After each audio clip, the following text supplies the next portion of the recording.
Special act especially power ಇಂಜಿನಿಯರ್ಸ್ಗೆ ಬೇಕಾಗ್ತದೆ. ಇದರ ಭಾಗವಾಗಿ ನಮ್ಮ ರಾಜ್ಯದಲ್ಲಿ ಯಾವ ರೀತಿಯ ಒಂದು ಕಾರ್ಯ ಚಟುವಟಿಕೆ ಮಾಡಬೇಕು ಸರ್? ಇದರ ವಿಚಾರವಾಗಿ ನಾವು ಸುಮಾರು ದಿನಗಳಿಂದ ಅದನ್ನು ಕುಲಂಕುಷವಾಗಿ ಚರ್ಚೆ ಮಾಡಿ ನಾವು ನಮ್ಮ ಏನು ಇಂಜಿನಿಯರ್ಸ್ ಯಾವುದೇ ಒಂದು ಅಪಘಾತ ಆದಾಗ ಪೊಲೀಸ್ ಡಿಪಾರ್ಟ್ಮೆಂಟಿಂದ ಏಕಾಏಕಿ 304A ಹಾಕಿ ಹಿಂದೆ ಅಸಿಸ್ಟೆಂಟ್ ಇಂಜಿನಿಯರ್ಸ್ಗೆ ಕೇಸ್ ಮಾಡ್ತಾ ಇದ್ರು. ಈಗ ಅಸಿಸ್ಟೆಂಟ್ ಎಕ್ಸಿಕ್ಯೂಟಿವ್ ಇಂಜಿನಿಯರ್ ಲೆವೆಲ್ವರೆಗೂ ಕೇಸ್ ಮಾಡ್ತಾ ಇರೋದು ಇತ್ತೀಚೆಗೆ ನಾವು ನೋಡಿದ್ದೀವಿ.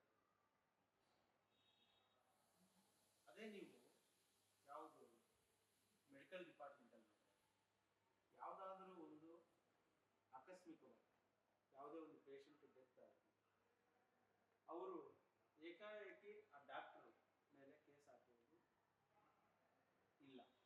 ಅವರು ಅಲ್ಲಿ ಒಂದು ಕಮಿಟಿ ಇದೆ, ಆ ಕಮಿಟಿ ನಿರ್ಧರಿಸ್ತಾರೆ.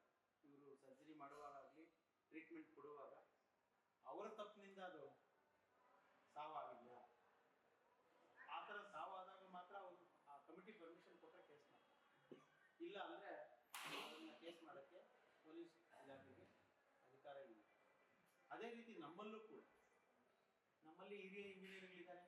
ಈ ಒಂದು ವಿದ್ಯುತ್ ಕ್ಷೇತ್ರದಲ್ಲಿ 16 ವರ್ಷ ಸೇವೆ ಸಲ್ಲಿಸಿ ಪ್ರತಿಯೊಂದು ವಿಚಾರ ತಿಳ್ಕೊಂಡಿರೋರಿದ್ದಾರೆ. ಅಂಥದ್ದೊಂದು ನಾವು ಸಂಘದಿಂದ ಕೂಡ ಒಂದು ಕಮಿಟಿ ಮಾಡಿ ಆ ಒಂದು ಕಮಿಟಿನ ಸರ್ಕಾರದಿಂದ ಮಾನ್ಯತೆ ಕೊಟ್ಟು ಆ ಒಂದು ಯಾವುದೇ ಒಂದು ಅಪಘಾತ ಆದಾಗ ಈ ಕಮಿಟಿ ಹೋಗಿ ಅದನ್ನು ಪರಿಶೀಲಿಸ್ಬೇಕು.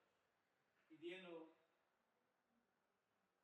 ಆಕಸ್ಮಿಕವಾಗಿ ಆಯ್ತಾ, ಇಲ್ಲ ನಮ್ಮ ಇಂಜಿನಿಯರ್ ತಪ್ಪಿನಿಂದ ಆಯ್ತಾ, ಇಲ್ಲ ಅಲ್ಲಿ ಕೆಲಸ ಮಾಡುವ ಒಬ್ಬ ನೌಕರನ ತಪ್ಪಿನಿಂದ ಆಯ್ತಾ, ಅದನ್ನು ಪರಿಶೀಲಿಸಿ ವರದಿ ಕೊಟ್ಟ ನಂತರ ಪೊಲೀಸ್ ಇಲಾಖೆ ಕ್ರಮ ಜರುಗಿಸುವ ರೀತಿ ನಾವು ಅದನ್ನು ಮಾಡಿದಾಗ ಮಾತ್ರ ನಮ್ಮ ಇಂಜಿನಿಯರ್ಗೆ ಪ್ರೊಟೆಕ್ಷನ್ ಸಿಗ್ತದೆ. ಹಾಗೇನೆ ನೀವು ಹೇಳಿದ್ರಿ ಎಂಪ್ಲಾಯೀಸ್ ಪ್ರೊಟೆಕ್ಷನ್ ಆಕ್ಟ್ ಅಂತ. ಮುಂದಿನ ದಿನಗಳಲ್ಲಿ ಇವತ್ತು ನಮ್ಮ ಸಂಘ ಬಲಿಷ್ಠ ಮಾಡಿಕೊಂಡು ಸಂಘಟನೆ ಬಲಿಷ್ಠವಾದ ನಾವು ಎಲ್ಲ ಒಕ್ಕೂರಲಿನ ಒತ್ತಾಯ ಮಾಡಿದೆ. ಸರ್ಕಾರ ನಮ್ಮಲ್ಲೂ ಕೂಡ ಈಗ ಬೇರೆ ರಾಜ್ಯದಲ್ಲಿ ಇದ್ದಾಗ ನಮ್ಮಲ್ಲೂ ಕೂಡ ಮಾಡೋಕ್ಕೆ ಸರ್ಕಾರ ಏನು ಬೇಡ ಅನ್ನಲ್ಲ, ಆದರೆ ಸಂಘದಿಂದ ಪ್ರಯತ್ನ ಆಗ್ತದೆ. ಅದು ಇಲ್ಲಿವರೆಗೂ ಆಗಿಲ್ಲ. ಮುಂದಿನ ದಿನಗಳಲ್ಲಿ